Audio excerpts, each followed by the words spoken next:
الست هذا قال لك المصابون بالصداع النصفي ذكاء حاد. عم باك رياض. عجبتك؟ بليش نحب هكا تبدو. بيك راسك يوجع؟ شوية وبر. تو انت مثلا راسك يوجع علاش حسب؟ ما عرفتش علاش راسي يوجع. تفهمش يا اخي. Bonjour Mohamed Benatia. Bonjour. Merci d'être avec nous aujourd'hui. Vous êtes réalisateur, vous êtes né à Tunis et vous présentez cette semaine votre deuxième long métrage Weldi, qui signifie en français Mon cher enfant.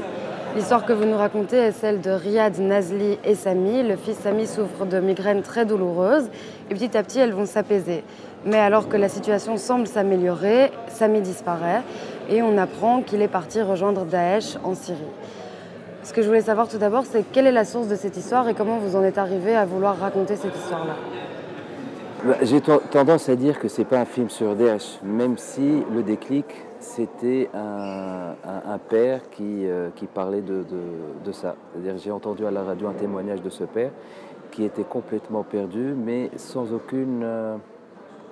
C'était pas dans le pathos ou un côté larmoyant, il relatait juste les faits du voyage qu'il a fait pour retrouver son fils. Et ça m'a à l'époque tellement ému que j'ai appelé la radio pour avoir les coordonnées du père et juste parler avec lui.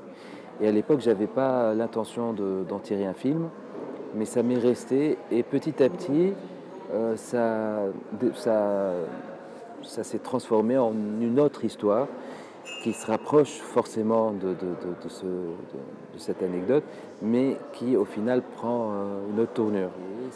Ça parle du paradoxe qu'on peut avoir, nous, en tant que père ou en tant que mari, entre l'idée de vouloir se caser et la difficulté de vivre en couple, et en même temps notre peur de finir seul.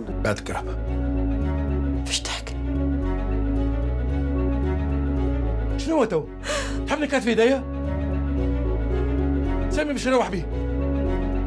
ولدي غادي ماناش بدي بعضنا الكل.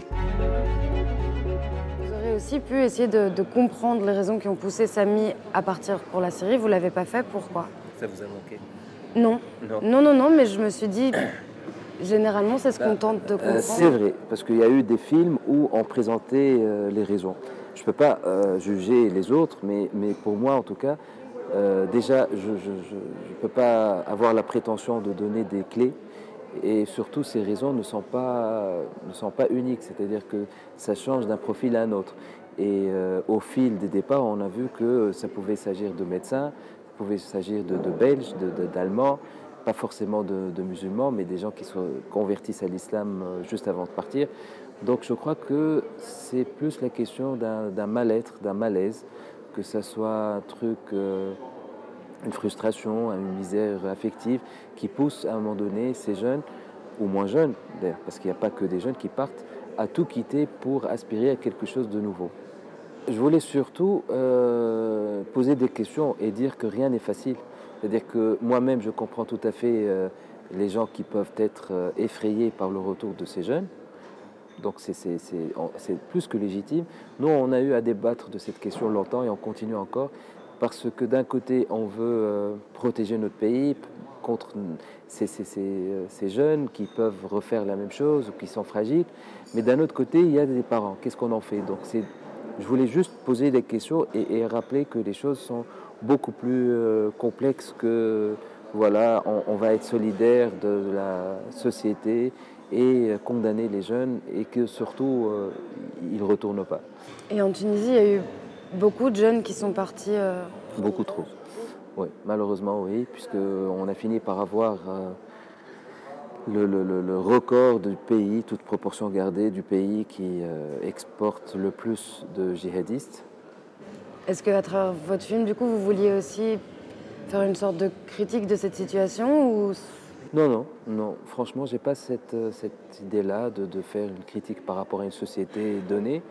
C'est plus centré sur un profil, sur ce père, et que derrière, il y a pas une métaphore, parce que c'est un mot aussi très vaste, mais une lecture un peu plus universelle sur ce qu'on peut attendre de la vie.